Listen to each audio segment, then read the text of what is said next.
Hey, bonjour tout le monde, j'espère que vous allez bien. Bienvenue dans une nouvelle vidéo dédiée à Grafana. Cette fois-ci, dans Grafana, on va s'intéresser à la réalisation l'utilisation des graphiques. Donc pour ça, on va se rendre dans les dashboards. On va se rendre dans un dashboard qu'on a déjà réalisé auparavant. On va aller donc dans notre repository, notre folder front ici, et on va se rendre dans New Dashboard Copies. Donc ça, c'était le dashboard qu'on avait réalisé la dernière fois, qui était notre premier dashboard. On va créer un nouveau panel ici. Panel, pardon, pas dashboard. On va créer notre nouveau panel ici. On va cliquer sur Add Query ici. Et là, on va aller sélectionner toujours notre source Prometheus. On va repartir sur les mêmes data pour voir un petit peu les possibilités qu'on a avec, ou en tout cas les différents modes, les différents types de configurations qu'on a au niveau d'un graphique. Donc je vais relancer un petit peu de load. Donc pour le relancer, on va faire comme ceci. Donc là c'est parti. Donc là on est en mode graphique. Dans une visualisation assez classique. Les visualisations, on les a ici, hein, on peut les sélectionner, on a tous ces types-là. Donc là, aujourd'hui, on va se concentrer sur les graphes, et puis on essaiera d'autres choses par la suite. Alors ici, vous avez la légende, ici, hein, donc on peut mettre un titre, comme ceci. Pardon, la légende, c'est pas le titre. La légende, donc, correspond au code couleur qu'on retrouve dans le graphe. Donc là, tout simplement, on va aller, comme on l'avait déjà fait la dernière fois, préciser par exemple notre instance ici. Donc on retrouve notre IP nos IP qui servent d'instance, mais si on avait du DNS, on aurait notre DNS dessus. Ces éléments-là, on les avait déjà vus lors de la vidéo précédente. Le minimum time intervalle, lui, c'est celui qui va permettre de scaler par rapport à la fréquence de scrap qu'on a. Donc nous, on a un Prometheus qui scrape à 5 secondes. Donc si je mets 5 secondes comme ceci, je ne vais pas avoir de changement. Par contre, si je me mets à 30 secondes, là, vous voyez qu'on a une courbe qui va se lisser, parce qu'en fait, je prends les valeurs qui correspondent à toutes les 30 secondes et pas toutes les 5 secondes. Donc en fait, je ne prends pas toutes les valeurs que j'ai à disposition. Par défaut, en fait, ça correspond... Par défaut, ça correspond à la configuration. Si vous vous souvenez, la configuration de la data source, on peut aller forcer cela et se dire, voilà, de toute façon, la data source, elle est scrappée en intégralité sur la même fréquence, et du coup, on peut dire affecter à une même data source le même minimum intervalle.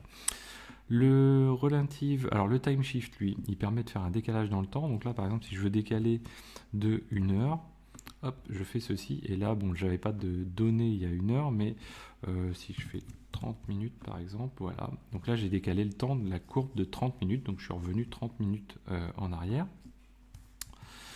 Hop, voilà. Qu'est-ce qu'il y a d'autre? Donc le relative time, lui, ça va être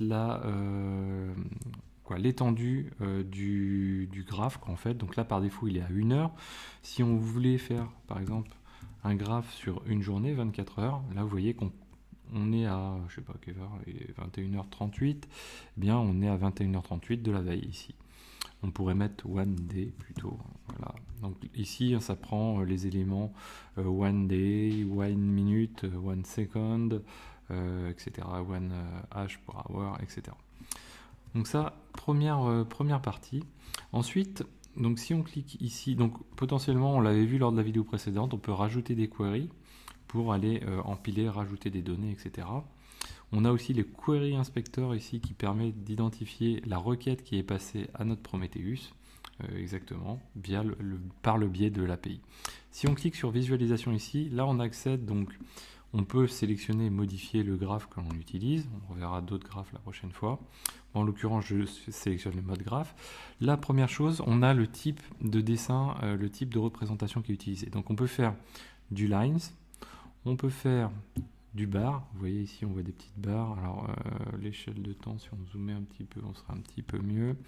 On va se mettre, plutôt que sur 1 heure, on va mettre à 30 minutes. Voilà. Ouais, peut-être même moins encore. Allez, on va mettre à 15 minutes.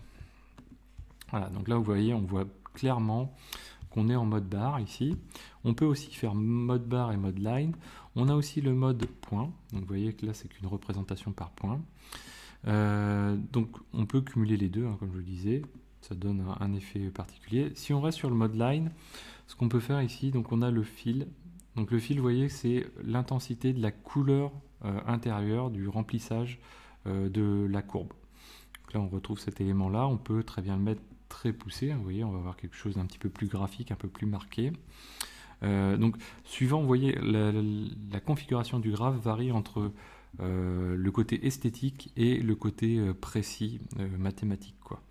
On a le gradient, on a la possibilité d'avoir un gradient, vous voyez, donc là ici on a une variation de couleur, donc on pourrait le mettre un gradient plus marqué ici.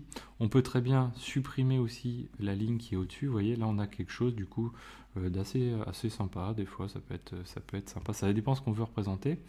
On peut l'afficher en mode escalier, c'est-à-dire vraiment avec à chaque valeur marquer très nettement la différence et pas lisser la courbe. Vous voyez, on le voit ici très très bien. Voilà. Qu'est-ce qu'on peut faire d'autre encore sur celui-ci? Le mode single et all series, là, ça ne concerne pas. Le sort order non plus. Le stack, alors là, c'est le fonctionnement en pourcentage. En gros, c'est bon, là, c'est pas adapté à la valeur qu'on a, c'est pas très intéressant. Je crois que c'est à peu près tout pour cette partie-là. On peut ajouter une série en override. Donc là, c'est par exemple si on veut représenter nos deux courbes de manière différente. Ici, on va pouvoir rajouter une des instances, par exemple. Dire cette instance-là, on veut, hop, je vais mettre ici, on le veut en barre, par exemple. Pourquoi il ne me l'affiche pas comme ça? Est-ce qu'on le voit? Ah oui, je suis sur la 2, c'est sur la 3 qu'il vaut mieux prendre. En fait, la 2, j'ai pas de valeur, donc forcément. Donc la 3, comme ceci. Et vous voyez que du coup, ici, on se retrouve avec celui-ci en barre. Je pourrais très bien dire, j'affiche rien. Je rajoute la deuxième, elle, bah, je vais la rajouter. Ah ouais, on va pas la voir. Et je peux lui dire, plutôt que celle-ci de la mettre en barre, je vais la mettre en ligne, par exemple. On va pas la voir, il n'y a pas de valeur. Donc voilà. S'il y a un élément que j'ai pas abordé, hop, voilà. Donc on va le faire comme ceci. Si je rajoute la ligne ici, vous voyez qu'ici la valeur était à 0, est nulle avant. On peut très bien aussi affecter une valeur au nul et dire le nul vaut 0. Alors là on ne le voit pas parce que j'ai pas de ligne. Où est-ce qu'elle est la ligne? C'est celle-ci. Voilà. Donc ici on voit clairement qu'on a une ligne. Si je passe à nul, hop, ouais, on va pas voir la modification. On va pas le voir comme ça parce que j'ai un remplissage en plus en même temps. Nul à 0. En fait, ce que ça permet simplement, cette partie-là, c'est que ça permet d'afficher, quand on a du nul, d'afficher un 0 ou de rien afficher. Là, on ne le voit pas parce qu'en fait, j'avais quand même des valeurs à 0 vraiment et pas du nul, tout simplement. Donc là, important cette partie-là aussi, donc pour pouvoir, ça on l'a vu, faire des variations sur ça. Ensuite, qu'est-ce qui se passe? On peut très bien masquer l'axe des Y, de gauche et de droite, hein, on a deux axes, et l'axe des X, et puis là, du coup, on peut avoir quelque chose d'un petit peu graphique. Du coup, on pourrait très bien imaginer supprimer l'épaisseur du trait ici. Hop. Vous voyez, ça peut faire quelque chose un petit peu plus design. Donc là, il faut ramener ça dans le dashboard qui est au-dessus. Hein, si on enregistre comme ça, on fait save. OK. Si je reviens au dashboard qui est juste au-dessus, voilà ce que ça peut donner. En retravaillant un petit peu les choses, ça peut faire quelque chose d'un petit peu sympathique. Pour faire de l'affichage. On verra ça, par exemple les gauges, eux, on intègre un petit peu ce système-là. Ça peut être, graphiquement, ça peut être sympa, sachant qu'on verra ça plus tard, mais on a le mode full screen qu'en fait, pour notamment, vous voyez là, on a un mode assez épuré, donc là, si on se met complètement en full screen avec le Firefox en full screen, on retrouve quelque chose d'assez adapté au mode télévision, quoi, en fait. Donc si, ici, je continue d'éditer, au niveau de notre graphique des axes, donc on va redescendre. Donc là, on va les afficher. Hop, on les raffiche tous. Les unités, donc là, l'unité par défaut short, ça prend en compte voilà, qu'il n'y a pas d'unité, ça affiche simplement un découpage des valeurs, et sinon on peut le faire en pourcentage. On peut rajouter, après c'est plus de l'ordre de l'affichage, L'humidité, ça va nous faire un pourcentage H, etc. Donc vraiment afficher des unités ou ne pas les afficher, quoi. On va avoir aussi d'autres types d'unités. Donc si on va dans... alors on va pas pouvoir descendre bien comme il faut. Voilà, data, on va voir les data métriques, etc. Quand on va avoir des gigas, des kilos, etc., on va pouvoir gérer les unités ici. Et du coup, ça nous affichera le grand G, le grand M, etc.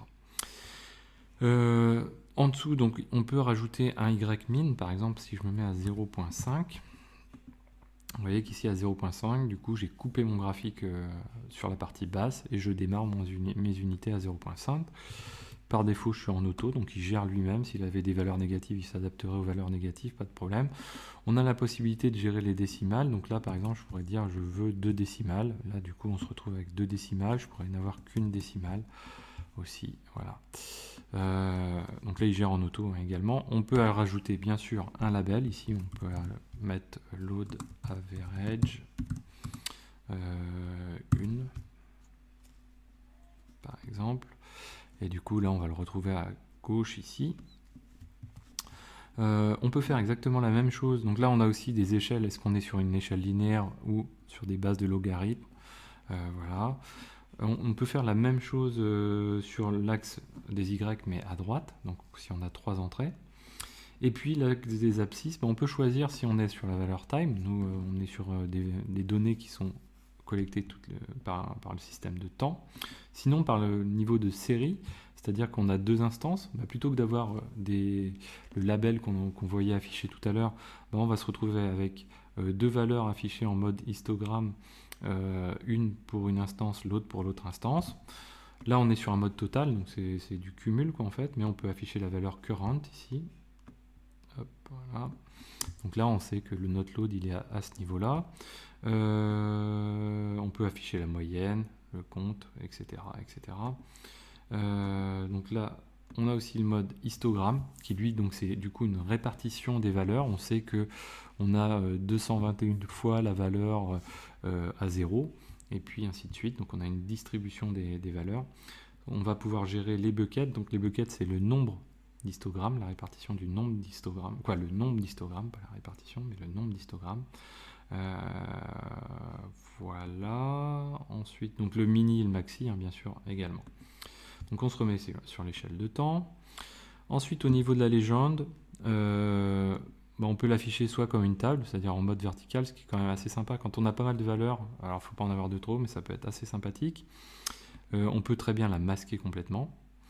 Donc, ça rejoint le côté tout à l'heure, quand on masquait tout, ça peut permettre d'afficher quelque chose d'assez assez design. On peut le mettre à droite, vous voyez ici, intégré à droite complètement, ça c'est sympa.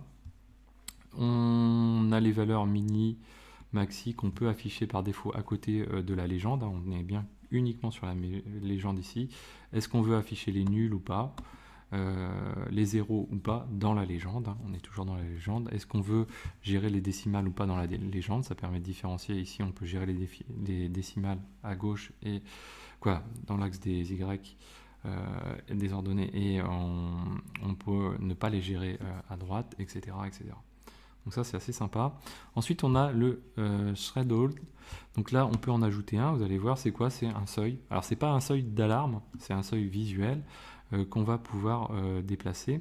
Par exemple, ici, je peux dire à 0.5, je veux un seuil. Et vous voyez, ici, ça m'a rajouté un petit curseur que je vais pouvoir déplacer d'ailleurs à la main. Ici, il va m'afficher la valeur que c'est. Et il va la représenter. Vous voyez ici une séparation. Et derrière, on peut lui donner un niveau, donc critical, warning, qui va s'afficher de manière un petit peu différente, ou OK. Donc vert, orange, rouge, les couleurs assez classiques. On peut en mettre plusieurs, de toute façon. Donc ça, c'est assez sympa. Voilà, pour avoir des degrés, pour savoir si on est sur quelque chose de bon ou de moins bon, etc. On va pouvoir aussi rajouter un data link, ici. Donc http s://xavki.blog par exemple, et on va se retrouver avec un lien quelque part normalement, open in a table. Ah si, ouais, il doit falloir sauvegarder sûrement. Hop, et revenir ici, je pense. Non, il m'a pas mis le lien, tiens, c'est marrant ça. Il aurait dû me mettre le lien. Bon, voilà. Donc on a fait le tour des graphes, quoi, du graphe, dans les grandes lignes, hein. On reviendra sur la partie ici, qui est l'alerting. On verra ça dans le détail. Voilà, donc j'espère que cette vidéo vous a plu. N'hésitez pas à la partager, à mettre des pouces bleus, à vous abonner. Et je vous dis à très bientôt sur Xavki.